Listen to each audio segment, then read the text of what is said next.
नमस्कार, आप देख रहे हैं सत्य हिंदी और मैं हूं आपके साथ कृति सिंह।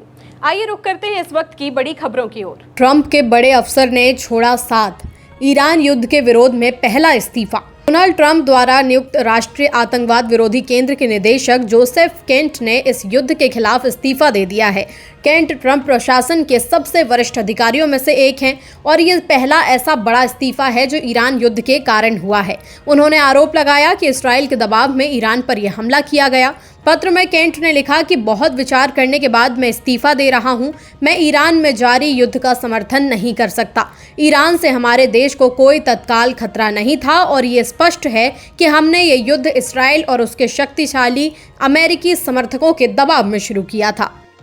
केंट ने पत्र में ट्रंप के पहले कार्यकाल की तारीफ की। उन्होंने कहा कि 2016, 2020 और 2024 के चुनावों में ट्रंप ने अमेरिका फर्स्ट नीति पर जोर दिया था। उन्होंने कहा कि पहले आप समझते थे कि मध्य पूर्व के युद्ध अमेरिका के लिए जाल हैं, जो हमारे सैनिकों की जान लेते हैं और देश की संपत्ति बर्बाद कर देते हैं। आपके कासिम सुलेमानी को मारकर और ISIS को हराकर बिना लंबे युद्ध में फंसे सैन्य शक्ति का सही इस्तेमाल दिखाया था। इसके बाद केंट ने ट्रंप के मौजूदा प्रशासन में कमियां गिनाई।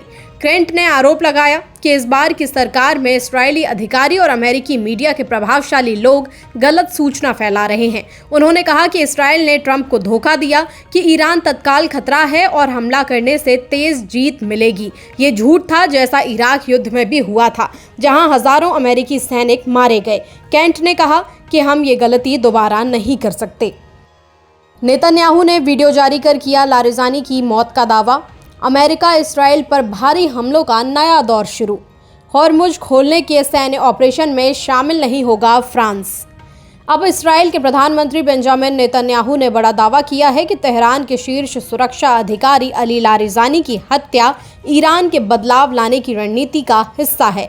टीवी पर दिए बयान में नेतन्याहू ने कहा कि लारिजानी रिवॉल्यूशनरी गार्ड्स के मुखिया थे, जो असल में ईरान को चलाने वाला नेटवर्क है। उन्होंने कहा कि ईरान में मौजूदा सत्ता को गिराना आसान नहीं होगा और ये एक लंबी प्रक्रिया है, लेकिन लगातार दबाव बनाने से ईरानी जनता को अपनी किस्मत खुद तय करने का मौका मिल सकता है। इस बयान के बाद क्षेत्र में तनाव और भी बढ़ने की आशंका जताई जा रही है।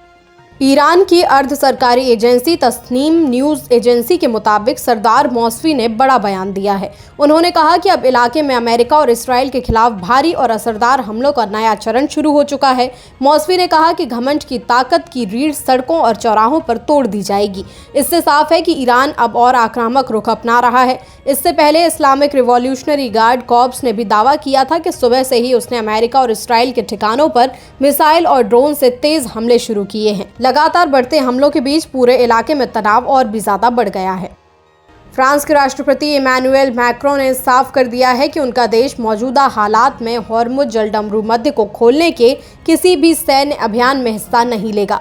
कैबिनेट बैठक की शुरुआत में मैक्रों ने कहा कि फ्रांस इस संघर्ष का हिस्सा नहीं है, इसलिए वो इस तरह की कार्रवाई से दूर रहेगा।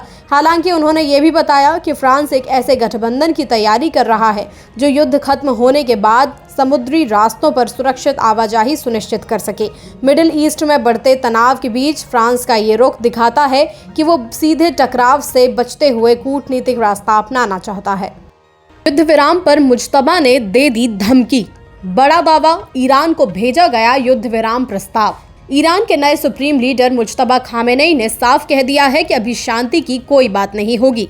उनका कहना है कि जब तक अमेरिका और इस्राएल घुटने टेकने पर मजबूर नहीं होता, तब तक आगे कुछ नहीं सोचा जाएगा। रॉयटर्स के मुताबिक ईरान के एक अधिकारी ने नाम ना बताने की शर्त पर बताया कि दो देशों ने बीच बचाव कराते हुए ईरान को युद्ध विराम और तनाव कम करने के प्रस्ताव भेजे थे, लेकिन ईरान ने उन्हें सीधा ठुकरा दिया है। ईरान का कहना है कि जब तक अमेरिका और इस्राएल हार नहीं मान जाते और मुआवजा नहीं देते, तब तक शांति का सही समय नहीं है।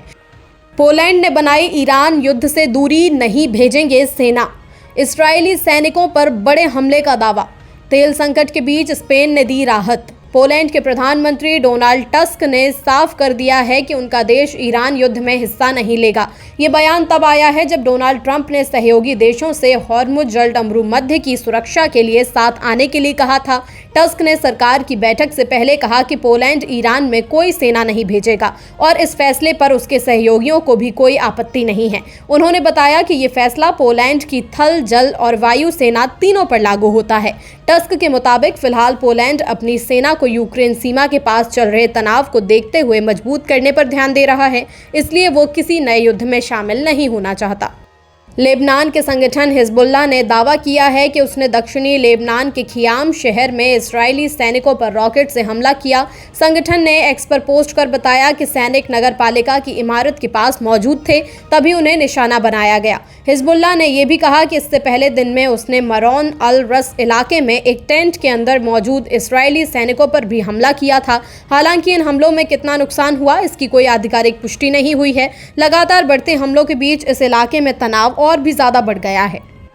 स्पेन ने बढ़ती तेल कीमतों और सप्लाई की चिंता के बीच बड़ा कदम उठाया है। देश की ऊर्जा मंत्री सारा आगेसेन ने बताया कि आने वाले 3 महीनों में करीब 11.5 मिलियन बैरल तेल रिजर्व से बाजार में छोड़ा जाएगा। ये फैसला इंटरनेशनल एनर्जी एजेंसी की उस योजना के तहत लिया गया है जिसमें कुल 400 मिलियन बैरल तेल जारी करने की बात कही गई है। सरकार के मुताबिक तेल रिलीज चरणों में होगा और पहला चरण 15 दिन के भीतर शुरू किया जाएगा।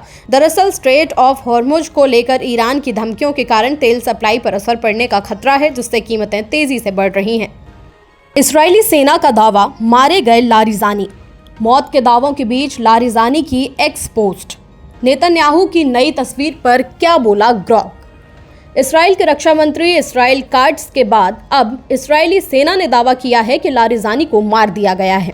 आईडीएफ ने एक्स पर लिखा, ईरान की सुप्रीम नेशनल सिक्योरिटी काउंसिल के सचिव अली लारिजानी को खत्म कर दिया। लारिजानी को लंबे समय से ईरान की सत्ता में एक बेहद अनुभवी और बड़े नेता के तौर पर देखा जाता था। वे सुप्रीम लीडर अली खामेनेई के करीबी माने जाते थे। हाल ही में ईरान में हुए विरोध प्रदर्शन के दौरान आरोप है कि लारिजानी ने खुद प्रदर्शनकारियों के खिलाफ की गई सख्त कार्रवाइयों की निगरानी की थी। मौत के दावों के बीच ईरान के शीर्ष सुरक्षा अधिकारी अली लारिजानी के एक्स अकाउंट पर एक हाथ से लिखा नोट शेयर किया गया है। ये नोट ईरान से जुड़े मीडिया में भी शेयर किया गया है। इसमें हाल ही में अमेरिका के हमले में मारे गए ईरानी नौसेना के जवानों को श्रद्धांजलि दी गई है, जिनका अंतिम संस्कार आज होने की उम्मीद है। लारिजानी ने लिखा, ईरान की इस्लामिक रिपब्लिक की नौसेना के बहादुर सदस्यों के अंतिम संस्कार के मौके पर उनकी याद हमेशा ईरानी लोगों के दिलों में रहेगी। इन शहादतों से आने वाले कई सालों तक देश की सेना और सशस्त्र बलों की नींव और मजबूत होगी। मैं सर्वशक्तिमान भगवान से प्रार्थना करता हूं कि इन प्रिय शहीदों को सबसे ऊंचा दर्जा प्रदान करें। इस पोस्ट के बाद अब कई सवाल खड़े हो रहे हैं।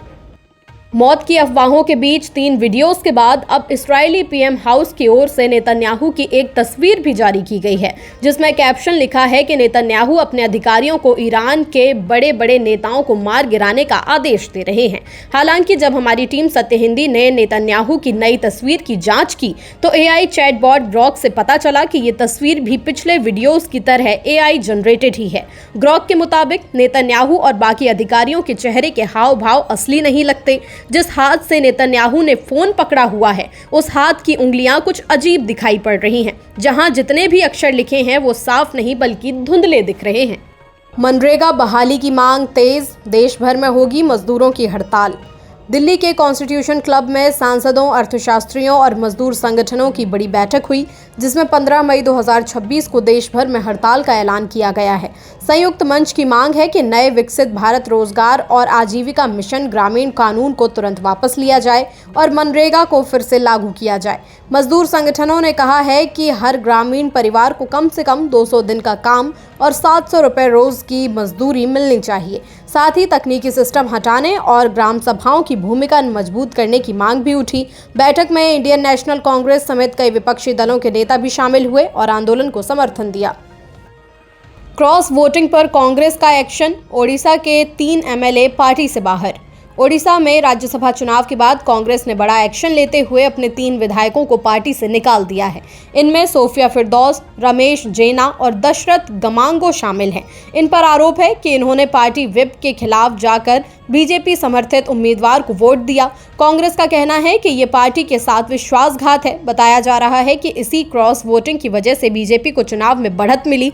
सोफिया फिरदौस ने पहले ही पार्टी के फैसले पर सवाल उठाए थे और कहा था कि उम्मीदवार को लेकर विधायकों से राय नहीं ली गई। ओडिशा में इस घटनाक्रम के बाद सियासी माहौल काफी गर्म हो गया है।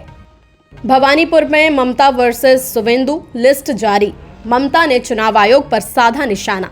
तृणमूल कांग्रेस की प्रमुख और पश्चिम बंगाल की मुख्यमंत्री ममता बनर्जी 2026 के विधानसभा चुनाव में कोलकाता की भवानीपुर सीट से चुनाव लड़ेंगी। यहां उनका मुकाबला उनके पूर्व सहयोगी और अब बीजेपी नेता सुवेंदु अधिकारी से होगा। जब उनसे पूछा गया कि सुवेंदु अधिकारी से उन्हें कितनी चुनौती मिलेगी, तो ममता ने कहा कि हम भवानीपुर से सबसे ज्यादा वोटों से जीतेंगे। मंगलवार को टीएमसी ने अपने उम्मीदवारों की लिस्ट भी जारी कर दी है। ममता ने बताया कि पार्टी राज्य की 294 में से 291 सीटों पर चुनाव लड़ेगी।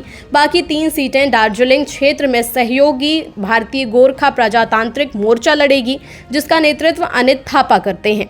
ममता बनर्जी ने भरोसा जताया कि उनकी पार्टी 2026 के चुनाव में बहुमत के साथ फिर से सत्ता में लौटेगी। उन्होंने कहा कि टीएमसी 226 से ज्यादा सीटें जीतेगी। ममता ने चुनाव आयोग पर निशाना साधते हुए कहा कि चुनाव आयोग बीजेपी के लिए चुनाव प्रचार शुरू कर दे।